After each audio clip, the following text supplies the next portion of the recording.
So now that I've got the S13 subframe placed in the chassis and it wasn't exactly where I wanted it to be, it has shifted forward, I need to now determine which engine I'm gonna use in the car so that I can progress forward with it. Having this car for 10 years, kind of taken this roller coaster of a ride on how I'm gonna build it and what I'm gonna use it for, and therefore my mind has changed just as many times about what engine I'm gonna use. I got rid of the original 260 engine on this car a long time ago. It was one of the first things I did. I pulled it out and it was gone, and I was committed to running an RB25 in here. Bought a bunch of swap mount stuff at the time. Then plans changed. That engine actually ended up going to one of Kevin's very first Pro-Am cars because we needed an RB25 ASAP, and that one kind of vanished. So over the years it changed, and then I decided I'm gonna turn it back to a street car, and I picked up another L series engine, and that's what I have here. This is a 280Z, but notice that this doesn't say Datsun on here. This still says Nissan on it. And this is an L28 that I picked up with the triple Mikunis, and it's got the Pacesetter header. And this is during the stage where I wanted to go back to it being a street car and just kind of have a nostalgic carbureted setup on it. But in my mind, it doesn't seem that that's something I want to do for being at the track, and I need to make fine adjustments, and it not being fuel injected and not having a ECU controlled fuel injection. Then I would have to change jets and sit there with a vacuum gauge, and you know, I was born in 1985, and yeah, I know how to do this stuff, but I don't really mess with carburetors that much. I have never torn this one apart, and this would actually be the easiest option. The subframe that I put in isn't very far off from the original mounts. You know, there would be minimal wiring in this car, minimal fuel injected setup on this car. The car is originally for a carbureted engine. This is carbureted. It'll be pretty darn easy to put this in, and it'd probably be the fastest, easiest option. However, that is not my style. Fast, easy, 10 years, no. So while I do have it and it is still an option, I really don't think that I am actually going to be using the L series engine, which means I, hate myself. So now we can just move on. So what I've got lined up here is all the engines that are possible scenarios for me to put into the car, and I maybe just want to discuss a little bit about each one of them and why I want to choose one. So another option I have here is a VG30 DETT from my 300ZX. While we're on the topic of hating myself, yes, I have one of those cars, and it is really difficult to work on in that chassis. But putting it inside of this 260Z may actually be easier than in the original engine it is, because there's a lot more room in this engine bay than what they gave you in the Z32. I can have access to the turbochargers. Funny thing is I pulled this whole entire engine out of that car just because I had a leak down somewhere near the turbochargers, and I thought it would have been easier just to pull the entire engine, which it was. But it did not end up going back in. What would make this easy inside of this 240Z is that I have a full donor car. I have engine harness, I have all the components, transmission, wiring harness, turbochargers, belts, I pretty much have the everything. So putting it inside of this car would be less fabrication, and granted I'll need to make intercooler piping and stuff like that, but I shouldn't have any missing components from when this thing was running. This is one of the only engines I've had or have as an option to put in here that I physically drove before. So I know I have all the components for it, and I am leaning towards, a 6-cylinder engine going in here because, it had a 6-cylinder in it already, so I want to go ahead and probably keep true to that. But I'm not fully committed to that yet. I really wouldn't have to build this engine. I'm not trying to make crazy horsepower, and these VG30s are actually known for holding quite a significant amount of power on the stock bottom end. The downside to these is they don't really sound that cool. The 260Z with the straight 6 sounded really, really sweet, had a very distinctive tone to it, having that Nissan straight 6. So I'm not a really big fan of the sounds of a VG, but budget-wise, as well as having all the components, is a big plus for why I would want to choose this one to go in here. Another option, back to the original option, RB. Why do I like RBs?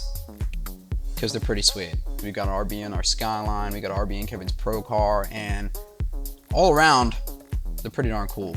They sound amazing. They make a ton of power.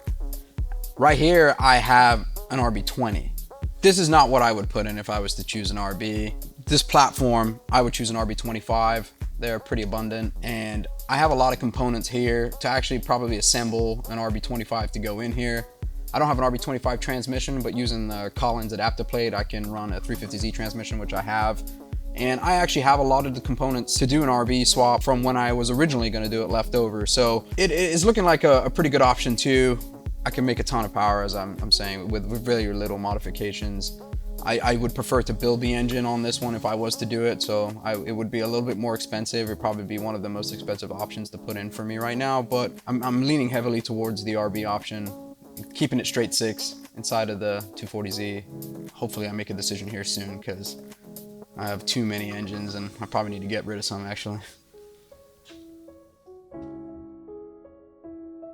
So for all of you who know me and in the past know what I put in my cars, you're probably wondering when I was gonna get to this one. KA24DE, my favorite. I love KAs. I've always loved KAs. I was actually always trying to make everybody put a KA in their cars back in the day. Like, don't take that SR out of your car. You've got a KA in there, just turbo it. And everybody thinks they're unreliable, but I've never blown one up. Except this one, which was stock. I don't know what I did to this one, so. I have tons of parts for KAs. I've got pistons, rods, turbos, intake manifolds, injectors, anything to put a KA together. And as far as my confidence with putting in an engine, this one would be awesome. But I am gonna say I'm not gonna put a KA in here. Or no, yeah, I'm not gonna put a KA in here. I really, maybe I'll put a KA in. No, I'm not gonna put a KA in this car. I wanna keep a 6-cylinder in there, so it's gonna be between the L series, the VG, or the RB, but it's a little sad because KA in a 260Z would be pretty darn cool, especially twin charge with supercharger on the side, 2 turbos, 2.4 liters packing out of this 4-cylinder. As you can see, I'm very enthusiastic about KAs, but not this time. I'll save this little baby for something else. So while we're on the topic of talking about engines that are going to go into the 260Z, this is one that we're not going to put in.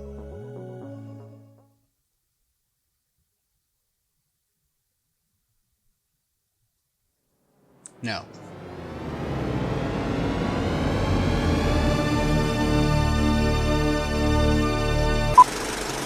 I'm where I didn't want to be. Kind of got everything where I thought mentally I was supposed to be, and in my mind today I was supposed to be certain to fix the location of my engine, but this is making me lose my sleep.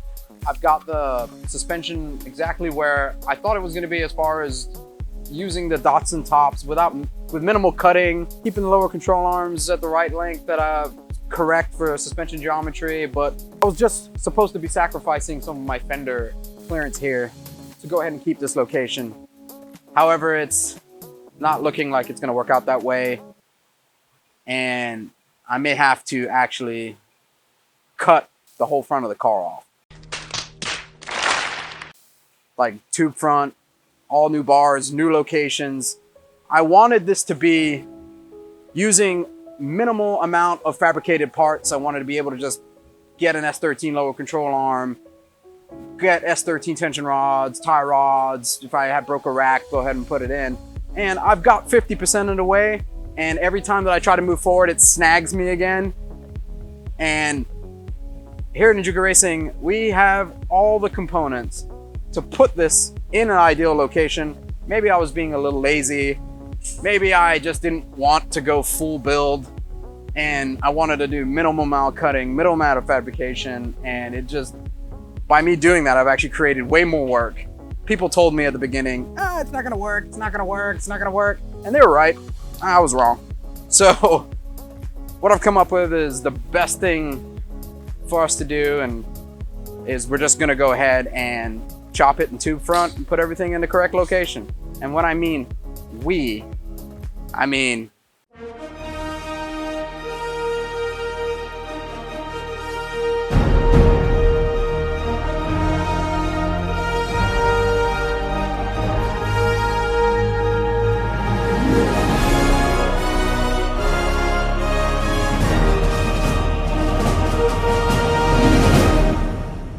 Tommy McLaren. He's our fabricator here at Enjuku.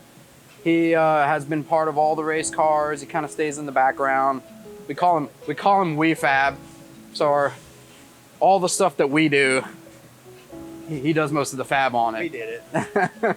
So Tommy's actually he's been the one telling me the most time that I should be going ahead and chopping the front, putting everything in the placement. You should do it anyway. You're gonna end up doing it. And I've been, nah, man, I can do it this way. And he's probably just laughing right now. A little bit.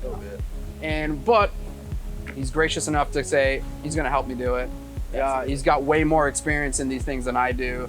I'll come up with some ideas. He'll tell me they're stupid, and he'll go ahead and make it right. So that's probably what it's gonna do. So it's gonna set me back a little bit. I wanted to do engine work, but between doing LZ's car and stuff coming up here, he's gonna be more just guiding me.